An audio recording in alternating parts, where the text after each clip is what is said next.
Welcome. We have Jamie Travis and Nancy Andersen from the band Babeheaven here. And the first question, obviously, is what's the latest with the band? You put out your first full-length album.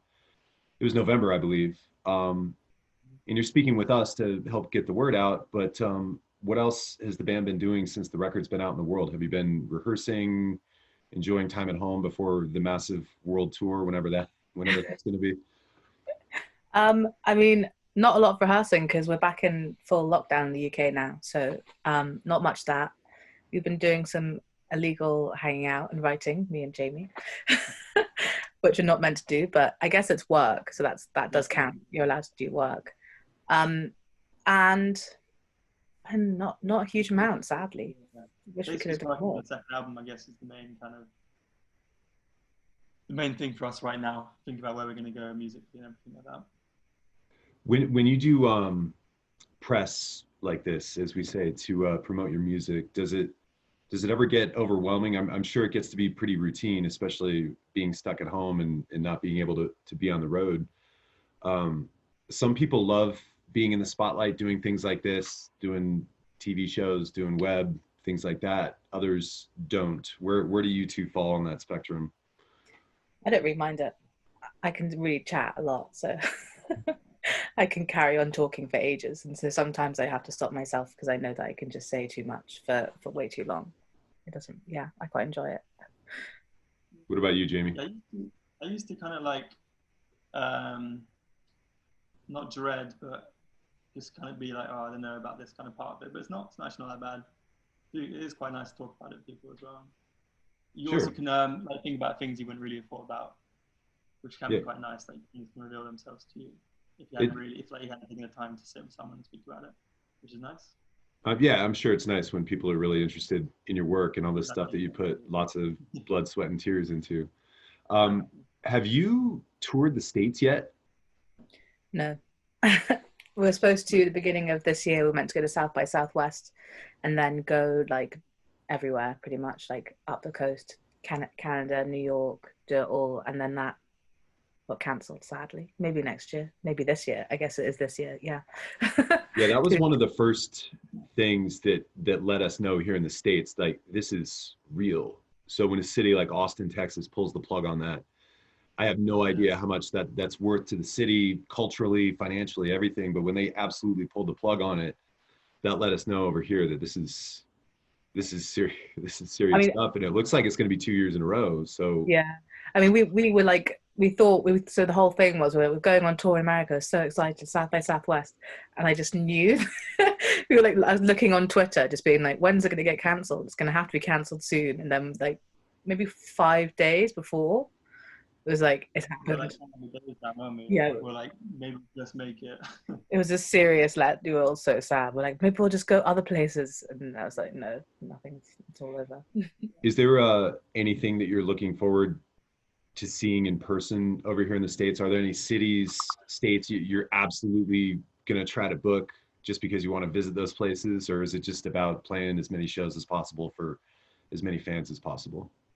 I mean, I don't know. I mean, I was excited to see everything. I was really excited to drive like in California. Like it's such a different landscape than it is in the UK, I guess. To like, because we've driven up and down from London to Scotland so many times, and every time it feels epic. But seeing that completely whole new like vista would be amazing. I think I was excited to like drive through a desert and like look out a window and be like, wow. Yeah, I've heard stories of bands from the UK coming to the States for the first time. Obviously it's much bigger, but there are some spots, like some bands will play Minneapolis, which is north central US, and the next show will be Seattle, and they'll talk about that drive feeling like it's weeks. It's just, everything's so much more spaced out. It's not a quick train ride from Birmingham to Newcastle or whatever. It's pretty massive. So I'm lucky I don't drive. So I know that Jamie was dreading it. The long drives, and I was like, it's okay. I can't drive. The dream pop tag I've seen mentioned when people talk about your music, and I think, Nancy, you said that your music sounds better in the winter. Now do you feel more creative, more inspired during certain times of the year, things like that, a rainy day versus a sunny day, or is there no rhyme or reason to it? Do ideas just I come to think, you when they come to you, or? yeah, I feel like before this album, we did write most of our stuff like on dark days. And then actually, because the first lockdown, when we wrote this, like most of this album was during summer, we kind of, I traded that in completely. And now I take it all back. I think I could write in most weather, but I think that actually not having any inspiration of like going out and seeing things is the only thing now, like for me personally, holding me back from like writing the best I could at the moment, just because I'm not having many experiences apart Yeah, from in my I've heard living room. artists speak both ways on this, where I'm not out doing anything, I'm not experiencing life, and others are, hey, this is amazing. I have all the time in the world to read books and find inspiration in their own ways. Jamie, when it comes to writing songs and coming up with music, is that a spontaneous thing for you, or do ideas come to you when they come to you, or can you sit down in a studio and I'm going to be in the studio these days, I'm going to grind stuff out and be productive that way? Yeah, it's quite mixed. I'd say I do take a lot. Like I could easily not write something for like 2 weeks and then feel very inspired and then go and like kind of make a lot of instrumentals or whatever. Like watching films and stuff like that really gives me a lot of inspiration, I think. Or listen to, like, if you hear a certain song and then wanting to kind of be inspired by that. But I think we can really just, like, if we go in the studio, we can always like write and we'll be productive, I think, pretty much. Yeah. But yeah, I think I've got both sides of it really, I guess. If that makes sense, you know, I can. Yeah, a If little I bit of need both to, is what we'll say. yeah. um, Yeah. Nancy, I read that you took some singing lessons recently, and this is after you had been a singer for a while. What made you decide to go that route, other than obviously you probably want to become a better singer? Was there something you expected when you got into this? Were you learning things that you I didn't mean, even yeah. know you didn't know? Anything like that? It was interesting because I've never done anything like that before, and I wasn't necessarily to learn how to sing better, but more to feel more comfortable on stage. And this guy is like a singing lesson, but it also felt like a therapy session almost. He'd like get me to stand next to him by the piano and sing, and then like could immediately like picked up on all the things that I do wrong because I haven't got any technique. My technique is just like what I made up. And it was really interesting for him to tell me like, actually, oh, like I hold my breath quite a lot if I'm nervous. And it was really interesting because he was like, that's probably why like you get migraines when you're doing big performances like before, or you get like you feel even more anxious. It's because like you just don't. I had like been holding my breath for such a long time, and that was actually so exciting to learn and like figure out. And it was annoying because it was literally 2 weeks before everything stopped, so I only got to have one lesson or two, and I was like so excited to kind of get that started, and I hopefully one day I'll get back to it. Are you gonna go? Yeah, I was gonna ask, are you gonna go back I'd to like that? to a lot, definitely. I mean, it was so interesting just to like, I don't know, it's, I just have no technique. It's not like I like learned to play an instrument. I just could always sing. So like actually being taught how to do it properly was really exciting. Yeah, so I mean, as just a fan of music and an observer, I can imagine the self-taught thing, maybe doing things the wrong way or not as someone would teach them. There's definite charm in that, and you can develop Yeah. your own style that way. But I would imagine it's cool too to take a professional's advice and incorporate those things and kind of keep what Yeah, you love exactly. It's and can't yeah, part ways with, and incorporate new things. adding it to what you know and making it better. It's quite exciting. Sure. I saw one of your Instagram posts recently. It looked like you're on a beach somewhere. Is that a recent photo? Were you No. vacationing someplace? That was last year. I went away. I mean, we haven't been anywhere since. Okay, I'm Yeah, sorry. Go ahead. I haven't been away for a while now. I'd like to be somewhere warm. Yeah, I didn't know if you'd be checking in from, Ibiza or some place I like would. that. I don't know what travel restrictions are like right now, but It's bad here. It's really bad. With that, just it's all closed. It's not great. yeah. Soon, I'm sorry. Go ahead. as soon, hopefully, I'll be able to go again. I've read a couple reviews for home for now. Everything I've seen has been pretty positive. There was one piece I came across from the Guardian. It was the ones to watch column. It was just a couple of paragraphs talking about, hey, why you should check out Babeheaven. Jamie, I'm sure you've been asked about this, but they do mention in the piece that your brother once threw up on Morrissey, and they finish that by saying, quote, something we've all probably felt like doing at some time or another. So is that a true story? How did that happen? I had to ask about that. Yeah, I'm pretty sure that's a true story. I have a lot of stories, but I feel like I can't remember if I'd made them up. But I'm pretty sure that one is true. My yeah, he knew my parents, so I think he was in the car with my mum and my dad, and my brother was on his lap and just threw up on him during the car ride. Oh, so we're talking like your baby brother, not a grown-up brother. No, that saying that. Okay. Yeah, I needed a little clarification there. That's all. So you're a London band, and we've touched on the pandemic's come up a couple of times already, but I've read a lot about Nancy speaking lovingly about the city, and everyone's hometown has changed during the pandemic. So what are 2 or 3 things you've noticed about London over the past 12 months that really stick out? People coming together in ways you wouldn't expect, not physically, but in other ways, or just how have you seen the city changed in the last year or so? We had in the beginning, there was everyone did clapping for the NHS, and that was really nice because I lived next to a really tall tower block, and it was like every Thursday or something at 5 o'clock, everyone would go on their balconies and clap for the NHS, and it was like really amazing hearing everyone like in the whole building just like screaming out their windows. It was really lovely. What else? I think it's nice how like with the closing of all the businesses and stuff, that loads of like people we know and friends have just like starting to make and sell the things that they love to do, and kind of started doing stuff that they probably hadn't done before, had the time to do. It's been quite nice. Like Nancy started making hats. Yeah. And I've done like pizza stuff that I deliver to people, and it's all like all the little stuff you see what everyone doing is really nice, I think. Yeah, it's exciting seeing like our friends start some kinds of businesses, like small things that they've been enjoying. What else? It's just so quiet, London now. The parks are full.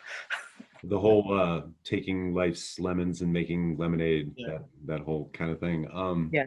Have you thought about the first things you want to do when the pandemic ends? Just personally, things that you're dreaming about, like, oh, I can't wait to do this again, or I can't wait to do that I'd love to go to a bar and have a cocktail, like a really nice drink. As I don't even drink a lot, but at the moment that's really been on my mind. And like be with people I have no idea who they are, where they come from. Yeah, it'd be nice to go to a festival. It's like a nice party or something with lots of people. Dance. It'd be nice. I want to play some gigs at a festival. It was always so good. Yes. Yeah. The obvious things. Yeah. I was thinking about what was the last show you went to other than one of your own? When was it? I went to a Jerk. Do you know Jerk Curb, that artist? Say that again. This guy called Jerk Curb. Do you know him? Not ringing a bell. Basically, he had a gig. Right. It was so close. Yeah, we both went. It was like 3 days before everything got shut. Right. And it was so fun. I actually remember being in that room and you were there and we were both like, this is maybe dangerous. Like looking around, being like, that was the best gig. Yeah, there was a small window like that here in the States too, where I think I had to get my driver's license, and I'm sitting in a big waiting room full of people with chairs, this far apart, and I kind of chose an area that was a little bit farther away from other people. Yeah. And then, a few days later, it's like, oh, that probably wasn't the best place to be. Another London question. I've not been there myself, but obviously it's just a huge part of, even if you haven't been there, it. New York is like that here in the States. Even if you haven't been there, like, a lot of it just from seeing it in movies and reading about it, and reading about your favorite bands that came through the city and things like that. When I read about bands from London, they always mention which side of town they're from. Like the band Shame, they're from South London, or Michael Kiwanuka's from North London. I believe you're West London. Do you go out of your way to stress that, or is it such a big place as people just do that automatically? It's so annoying. I wish that it was not a thing. Okay. I don't know why people do it. You don't like the geographical division of Everyone has like their opinions. They're like, oh, like South London is like known for this, you know, and it's like I feel like it's just like an easy labeling system. They're like, okay. I don't know. I was going to ask you like, the difference, but we won't well, get out. You want to get away from that? That's totally cool. South London is like, I feel like right now South London is like jazz and like also the weird like punk, like Shame, all those guys, Black Midi. West London, I don't know who's there. Us, a couple of other people. Sure. Okay. You want Yeah. London to be. It should just be London, but yeah, to come together as a whole. Okay. Yeah, just London. Our message, yeah. I know you guys recorded some performances, some songs for us. We're gonna definitely get to those, but just one last question: what's next for the band, other than obviously waiting to play shows again, waiting to get out there and resume life as normal? But is there anything we should be looking for in the next couple of months? Anything like that? It's hard to say right now.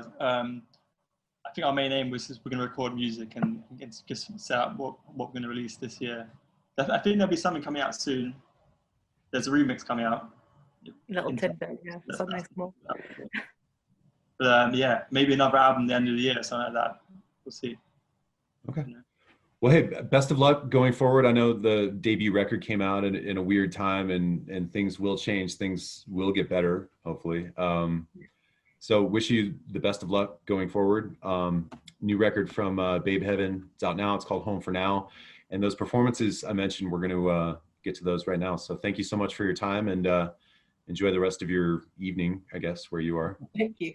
And thanks for stopping by. Thanks so much. Thanks. Cheers. Bye. Bye. Hi, we're Babeheaven, and we're going to play some songs for you today. The first one is called Cassette Beat.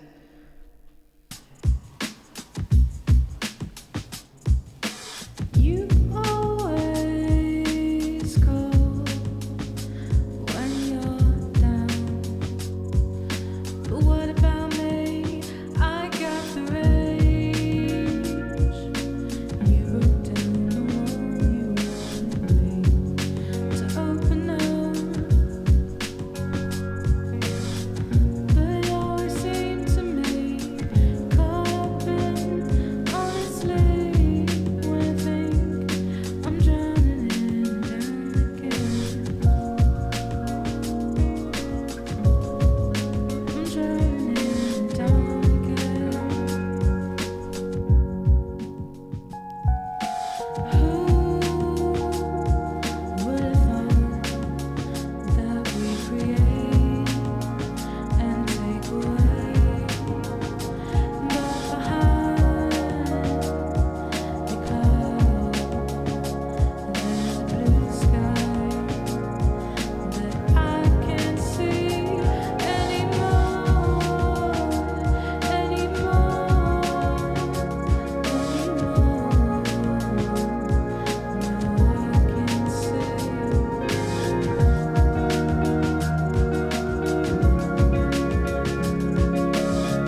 that. We're playing in Jamie's living room right now.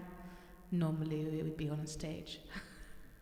And the next song we're playing is called In My Arms. I hope you enjoy it.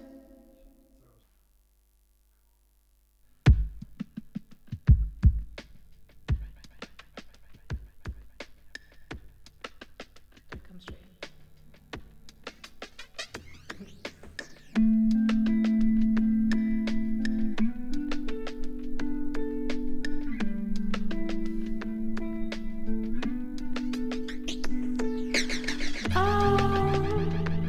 Never be so sweet.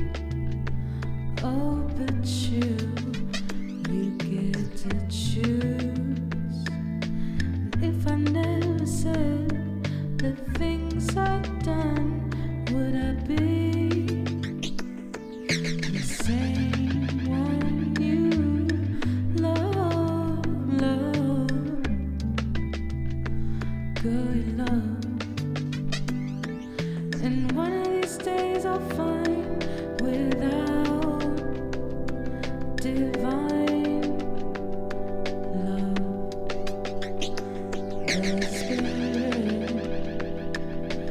burning through me. I gotta see what's inside your heart.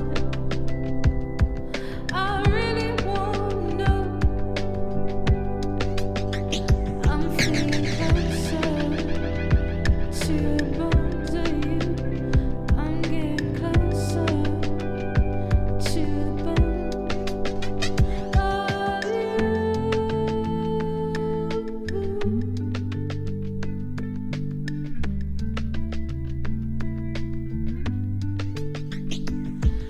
I open up the doors to meet you. I'm harsh, it hurts, but in my arms there's warmth. I'm the same one you love, girl, you know.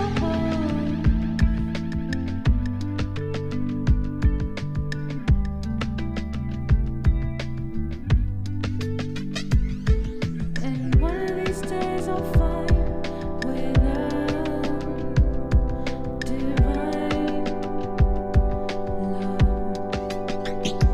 the spirit running through me. I gotta see.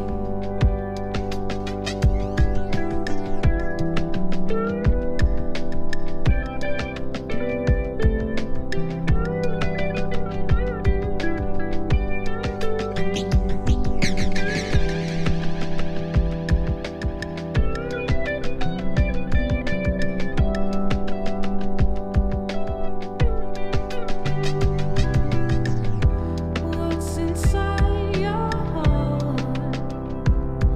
I really won't know. I'm feeling closer to the bones of you. I'm getting closer to the bones of you.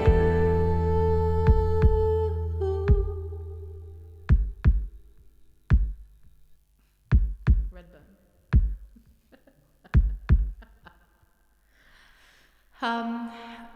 We're gonna play one more song. We hope everyone's keeping well in these trying times. But we live on. The last song is called Craziest Things, and it's all from our new album, Home for Now. And we're Babeheaven.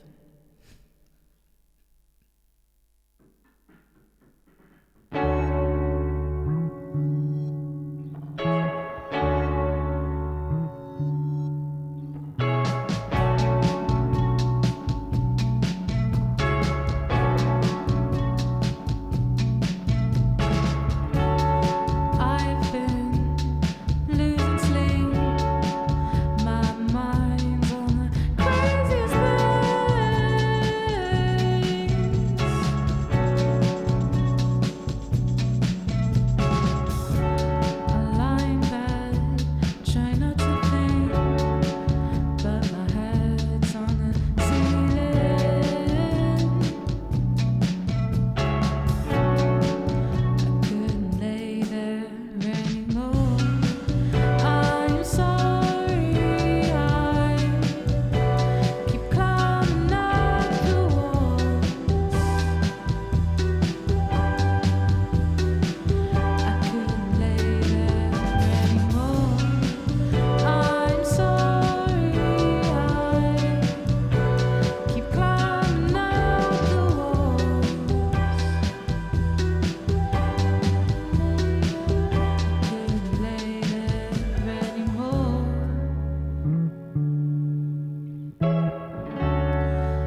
thank you for watching. That was us playing some songs. Have a lovely day, evening, bye.